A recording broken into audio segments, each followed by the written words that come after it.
Assalamualaikum, salam sejahtera. Saya Syaf Syukri dan ini Awani Sarawak. Kita saksikan antara tajuk utama untuk malam ini.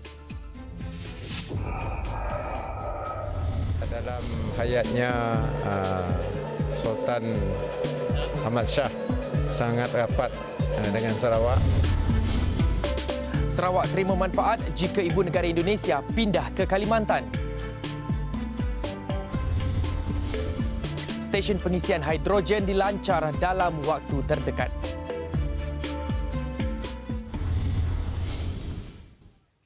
Ketua Menteri Sarawak Datuk Patinggi Abang Johari Tun Openg menzahirkan sembah takziah ke atas kemangkatan ke bawah duli Yang Maha Mulia Paduka Ayahanda Sultan Haji Ahmad Shah Al-Mustain Billah Ibni Almarhum Sultan Abu Bakar Riayatuddin Al-Muazzam Shah. Almarhum mangkat di Institut Jantung Negara Kuala Lumpur kira-kira jam 8.50 pagi tadi. Abang Johari menyifatkan almarhum sebagai rapat dengan rakyat Sarawak. Rasa sedih atas kemangkatan Sultan bekas Sultan Pahang, Ayahanda kepada Agung, dan dalam hayatnya Sultan Ahmad Shah sangat rapat dengan Sarawak, bukan saja di bidang pentadbiran ketika baginda menjadi Yang di-Pertuan Agong, tetapi juga dalam sukan. Ia rapat dengan ahli sukan kita. Lebih-lebih lagi kalau di masa Allahyarham Datuk Haji Taha Arifin menjadi setiausaha football Sarawak. Jadi kita berdoa agar rohnya bersama-sama dengan orang yang saleh. Presiden Indonesia Joko Widodo atau Jokowi mahu Kalimantan jadi ibu negara baru Indonesia. Jika direalisasikan bermakna Sarawak dapat manfaat besar terutamanya dari sudut ekonomi. Ahli Parlimen Santubong Datuk Seri Wan Junaidi Jaafar berkata langkah itu bolehkan bandar dan penempatan sempadan di Sarawak dibangunkan untuk perdagangan rentas sempadan, pelancongan dan perubahan budaya. Impian untuk bina beberapa jalan sempadan di beberapa lokasi strategik juga akan jadi realiti. Bukan hanya Sarawak, Kalimantan juga akan terima manfaat sama. Bagaimanapun, beliau melahirkan kebimbangan mengenai keselamatan sepanjang sempadan antara Sarawak dan Kalimantan. Untuk rekod, sempadan Sarawak-Kalimantan adalah sepanjang 1,100 km. Isu perpindahan ibu negara bukanlah perkara yang baru, malah ianya telah banyak dilakukan banyak negara di seluruh dunia. Antara punca mengapa republik itu harus pindah ibu kota adalah kerana Jakarta dah terlalu sesak. Lebih 3 juta pendatang telah menjadi penduduk tetap di Jakarta.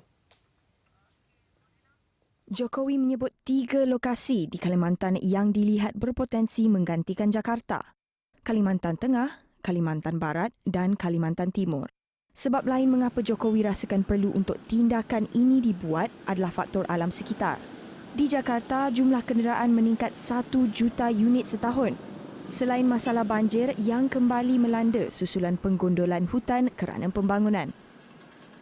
Sependapat dengan Datuk Seri Wan Junaidi, Pensyarah Kanan Akademi Pengajian Melayu Universiti Melaya, Profesor Madya Dr. Awang Azman Awang Pawi, baginya perpindahan ibu negara Indonesia dari Jakarta ke Kalimantan bakal beri impak positif khususnya dari segi ekonomi.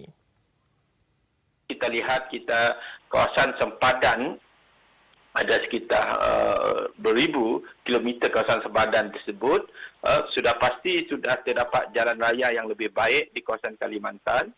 Maka urusan perdagangan ataupun perniagaan di antara Sarawak dengan Kalimantan akan berlangsung dengan lebih pesat lagi.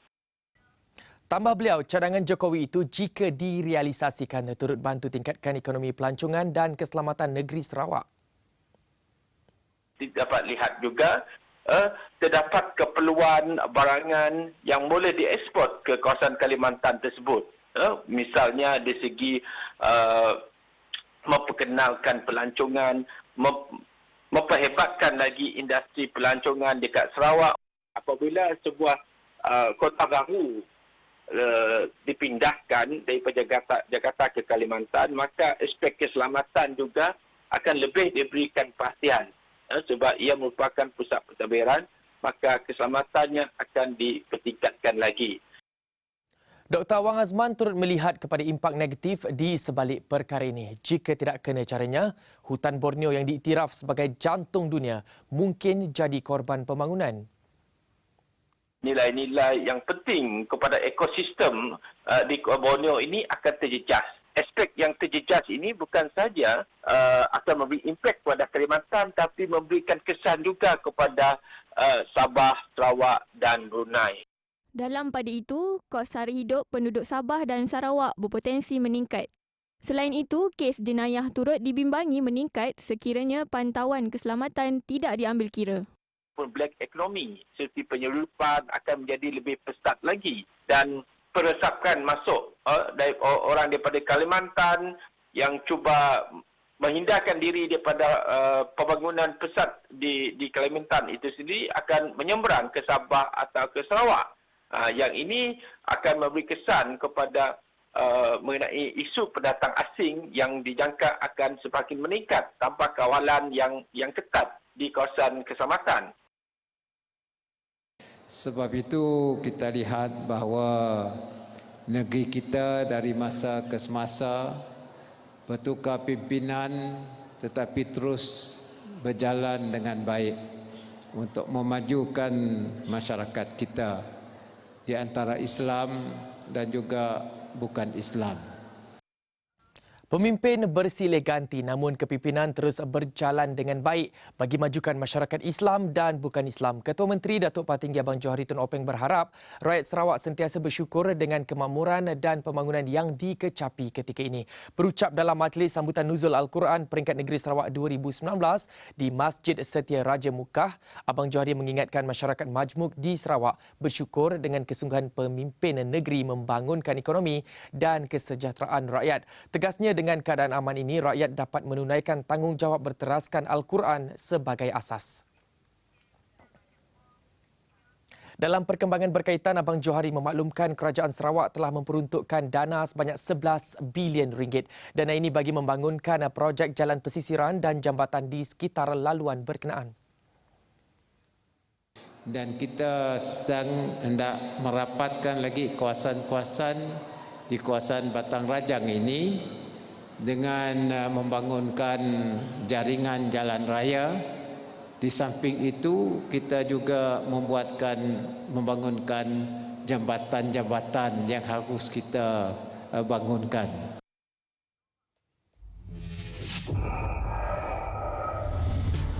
Kita berehat seketika, selepas ini dari Malaysia ke Denmark, sate makin digemari di Copenhagen.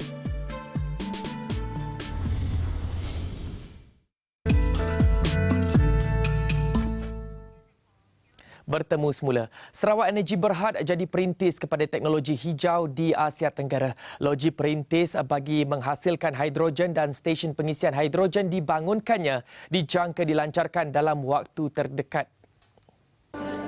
Ketua Pegawai Eksekutif Kumpulan Sarawak Energy, Datuk Syarbini Suhaili berkata, organisasi itu diamanahkan menerokai potensi aplikasi sel hidrogen sebagai sumber tenaga alternatif di Sarawak. Ia selaras dengan visi Ketua Menteri Datuk Patinggi Abang Johari Tun Openg untuk membangunkan ekonomi hijau berasaskan rantaian nilai hidrogen. Sarawak Energy merupakan salah satu organisasi yang diamanahkan untuk menerokai potensi aplikasi sel hidrogen atau hydrogen fuel cell sebagai sumber tenaga alternatif di Sarawak. Pada masa sama, Sarawak Energy sedang mencari peluang baru untuk menghijaukan sistem pengangkutan di Sarawak, terutamanya dari segi penggunaan kenderaan elektrik yang lebih mesra alam. Sarawak Energy sedang laksanakan pelan induk mempercepatkan elektrifikasi luar bandar yang diterajui Kementerian Utiliti. Ini selaras aspirasi kerajaan negeri bagi memastikan liputan elektrik domestik keseluruhan capai 100% menjelang 2025. Kami bertekad untuk memastikan 90% isi rumah di luar bandar akan disambungkan kepada bekalan elektrik 24 jam menjelang tahun 2020. Sekaligus ini akan meningkatkan liputan elektrik domestik keseluruhan di Sarawak kepada 99% menjelang tahun 2020 dan 100% menjelang tahun 2025. Ketika ini, liputan elektrik domestik secara keseluruhan di Sarawak adalah 95%, manakala di luar bandar 91% isi rumah telah mempunyai sambungan elektrik 24 jam. Selaras dengan pembangunan ekonomi digital di Sarawak, Sarawak Energy telah memulakan projek perintis pemasangan 1,600 meter pintar di Kampung Gita di Kuching. Projek itu akan dipanjangkan ke beberapa kawasan di Kuching pada tahun ini. Kita buat meter pintar. And one of the advantage is that we can actually detect online what's happening, so that could help us to deter tampering and theft of electricity. Meter pintar ini mampu mengesan kebocoran, kecurian dan sebarang risiko berkaitan elektrik terus kepada Sarawak Energy. Bacaan meter juga lebih tepat tanpa perlu ke lokasi. Selain itu, pengguna kini boleh memantau penggunaan tenaga masing-masing melalui aplikasi SEB Cares Mobile. Menerusinya, pengguna boleh mendapatkan maklumat terkini tentang status pemulihan bekalan dijalankan. 3 tapak seluas 3,000 ekar di kawasan Gedong akan dibangunkan sebagai Taman Agro. Menteri Muda Pembangunan Usahawan dan Perusahaan Kecil dan Sederhana Datuk Muhammad Naruddin Majais berkata, kawasan itu akan diliputi dengan pelbagai jenis tanaman sekaligus dapat melonjakkan ekonomi pertanian di kawasan itu. Tapak yang sama kita telah cadang untuk dibangun sebagai agropark. Satu Teranggas ada 1,000 ekar. 2 Lubuk Ipui berdekatan sebelah 1,000 ekar juga. Dan ketiga di Sungai Melayu, kita akan bangun 3 kawasan di dalam kawasan N26 Gedong sebagai agropark. Antara tanaman pilihan termasuk nanas jenis MD2, jagung yang digunakan untuk menghasilkan baja ternakan serta buah-buahan untuk dijadikan jus. Beliau yang juga ahli Dewan Undangan Negeri Gedong mendedahkan pihaknya kini dalam proses mencari pelabur utama untuk membangunkan tanah dan kawasan dengan tanaman yang berpotensi di pasaran tempatan dan global. Maslina Mahi, wanita kelahiran Sarawak, memperkenalkan sate kepada orang Denmark. Katanya dia memilih sate kerana hidangan lazat ini mempunyai jiwa antarabangsa. Pada 2018, Maslina, 46 tahun, menjadi satu-satunya rakyat Malaysia yang diberikan kontrak setahun untuk membuka gerai berkonsep kontena di Raven Street Food Copenhagen. Dalam sehari, dia mampu menjual sehingga 300 cucuk sate. Angka itu meningkat kepada 600 terutamanya semasa musim bunga dan panas dari Jun hingga hujung Julai. Mendapat kontrak untuk tahun kedua, Maslina berharap hidangan ringkasnya itu dapat menarik lebih ramai untuk mengenali dan menikmati keenakan sate. Selain sate, dia juga menjual nasi ayam sejak awal tahun ini dan sambutannya cukup menggalakkan. Dia berharap dapat menjual lebih banyak menu Malaysia dari semasa ke semasa. Ketika ini, e-dagang adalah platform pilihan ramai untuk beli belah. Tidak ketinggalan di Sarawak, bukan hanya memudahkan pengguna, ia juga buka peluang buat masyarakat ceburi perniagaan dalam talian. We are actually covering 4 major cities in East Malaysia, in Sarawak actually. So we cover Kuching, Miri, Sibu and Bintulu. Dengan wujudnya perkhidmatan ini, ia juga dapat galakkan pasaran produk Sarawak ke semenanjung Malaysia. Selain mampu buka peluang buat golongan muda ceburi bidang perniagaan.